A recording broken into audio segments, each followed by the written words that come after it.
ಯಾಕೆ ಕೊಟ್ಟಿಲ್ಲ, ಎಷ್ಟು ಕೊಡ್ತಾ ಇದ್ರಿ? ಮಾನ್ಯ ಜಿಲ್ಲಾಧಿಕಾರಿಗಳ ಮೂಲಕ ಇವತ್ತು ವೇತನವನ್ನು ಹೇಗೆ ಪಾವತಿಸಬೇಕು ಅನ್ನುವಂಥ ವಿಷಯ ಬಂದಾಗ ದಿನಗೂಲಿ ಕಾರ್ಮಿಕ ಇಲಾಖೆ ದಿನಗೂಲಿ ಆಧಾರದ ಮೇಲೆ ನಮ್ಮ ಉತ್ಖನನ ಕಾರ್ಯದಲ್ಲಿ ತೊಡಗಿರುವಂಥ ಎಲ್ಲ ಕಾರ್ಮಿಕರಿಗೂ ಸಹಿತವಾಗಿ ನಾವು ಸರ್ಕಾರದ ನಿಯಮಾವಳಿಯಂತೆ ಕಾರ್ಮಿಕ ಇಲಾಖೆ ನಿಯಮಾವಳಿಯಂತೆ ವೇತನವನ್ನು ಪಾವತಿ ಮಾಡ್ತೀವಿ. ಮೊದಲನೇದು. ಎರಡನೇದೇನು ಅಂತಂದ್ರೆ ಇವತ್ತು 16ನೇ ತಾರೀಕು ಉತ್ಖನನ ಕಾರ್ಯ ಪ್ರಾರಂಭವಾಗಿದೆ. ಅವತ್ತಿನ ದಿನ 20 ಜನ ಇದ್ದರು. ಇವತ್ತಂದ್ರೆ 24ನೇ ತಾರೀಕಿನ ಸುಮಾರು 280 ಹಾಜರಿ ಎಂಟ್ರಿ ಆಗಿದೆ ನಮ್ಮ ಹಾಜರಿ ಪುಸ್ತಕದಲ್ಲಿ ಮತ್ತು ಬಯೋಮೆಟ್ರಿಕ್ನಲ್ಲಿ. ಅವರಿಗೆ 538 ರೂಪಾಯಿಯಂತೆ ನಾವು 1,55,000 ರೂಪಾಯಿ 438 ರೂಪಾಯಿ ಆಗುತ್ತೆ ವೇತನ. ಅಷ್ಟು ವೇತನವನ್ನು ನಾವು ಇವತ್ತು ಮಾನ್ಯ ಜಿಲ್ಲಾಧಿಕಾರಿಗಳ ಮೂಲಕ ಒಪ್ಪಿಗೆಯನ್ನು ತೆಗೆದುಕೊಳ್ತೀವಿ. ವೇತನದ್ದು ಏನಿರುತ್ತೆ ಅಂತಂದ್ರೆ ನಾವು ವೇತನವನ್ನು ನಾವೇ ನೇರವಾಗಿ ಪಾವತಿ ಮಾಡಲಿಕ್ಕೆ ಬರಲ್ಲ. ಮಾನ್ಯ ನಿರ್ದೇಶಕರು ಪುರಾತತ್ವ ವಸ್ತು ಸಂಗ್ರಹಾಲಯ ಮತ್ತು ಪರಂಪರೆ ಇಲಾಖೆಯವರು ನಿನ್ನೆ ದಿನ ನಮಗೆ ಇಷ್ಟು ವೇತನ ಪಾವತಿ ಮಾಡ್ರಿ ಅಂತೇಳಿ ನಮಗೆ ಕೊಟ್ಟಾರ. ನಾವಿವತ್ತು ಮಾನ್ಯ ಜಿಲ್ಲಾಧಿಕಾರಿಗಳಿಗೆ ಕಡತವನ್ನು ಮಂಡನೆ ಮಾಡೀವಿ.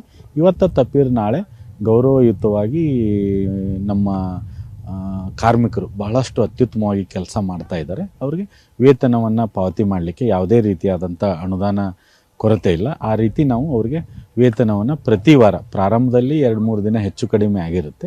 ಪ್ರತಿ ವಾರ ನಾವು ಅವ್ರಿಗೆ ವೇತನವನ್ನು ಪಾವತಿಯನ್ನು ಮಾಡ್ತೇವೆ. ಯಾಕೆ ಕೊಟ್ಟಿಲ್ಲ, ಎಷ್ಟು ಕೊಡ್ತಾ ಇದ್ರಿ?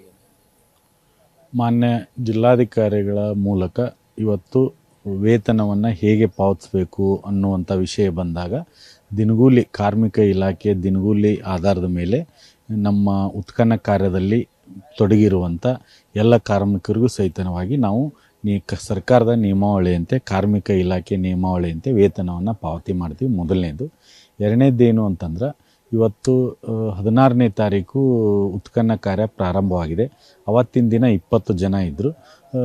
ಇವತ್ತಂದ್ರೆ 24ನೇ ತಾರೀಕಿನ ಸುಮಾರು 280 ಹಾಜರಿ ಎಂಟ್ರಿ ಆಗಿದೆ ನಮ್ಮ ಹಾಜರಿ ಪುಸ್ತಕದಲ್ಲಿ ಮತ್ತು ಬಯೋಮೆಟ್ರಿಕ್ನಲ್ಲಿ. ಅವರಿಗೆ 538 ರೂಪಾಯಿಯಂತೆ ನಾವು 1,55,000 ರೂಪಾಯಿ 438 ರೂಪಾಯಿ ಆಗುತ್ತೆ ವೇತನ. ಅಷ್ಟು ವೇತನವನ್ನು ನಾವು ಇವತ್ತು ಮಾನ್ಯ ಜಿಲ್ಲಾಧಿಕಾರಿಗಳ ಮೂಲಕ ಒಪ್ಪಿಗೆಯನ್ನು ತೆಗೆದುಕೊಳ್ತೀವಿ. ವೇತನದ್ದು ಏನಿರುತ್ತೆ ಅಂತಂದ್ರೆ ನಾವು ವೇತನವನ್ನು ನಾವೇ ನೇರವಾಗಿ ಪಾವತಿ ಮಾಡಲಿಕ್ಕೆ ಬರಲ್ಲ.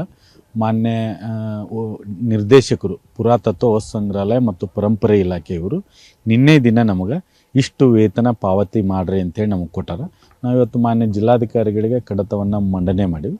ಇವತ್ತು ತಪ್ಪಿದ್ರೆ ನಾಳೆ ಗೌರವಯುತವಾಗಿ ನಮ್ಮ ಕಾರ್ಮಿಕರು ಬಹಳಷ್ಟು ಅತ್ಯುತ್ತಮವಾಗಿ ಕೆಲಸ ಮಾಡ್ತಾ ಇದ್ದಾರೆ. ಅವರಿಗೆ ವೇತನವನ್ನು ಪಾವತಿ ಮಾಡಲಿಕ್ಕೆ ಯಾವುದೇ ರೀತಿಯಾದಂಥ ಅನುದಾನ ಕೊರತೆ ಇಲ್ಲ. ಆ ರೀತಿ ನಾವು ಅವರಿಗೆ ವೇತನವನ್ನು ಪ್ರತಿ ವಾರ ಪ್ರಾರಂಭದಲ್ಲಿ 2-3 ದಿನ ಹೆಚ್ಚು ಕಡಿಮೆ ಆಗಿರುತ್ತೆ. ಪ್ರತಿ ವಾರ ನಾವು ಅವ್ರಿಗೆ ವೇತನವನ್ನು ಪಾವತಿಯನ್ನು ಮಾಡ್ತೇವೆ.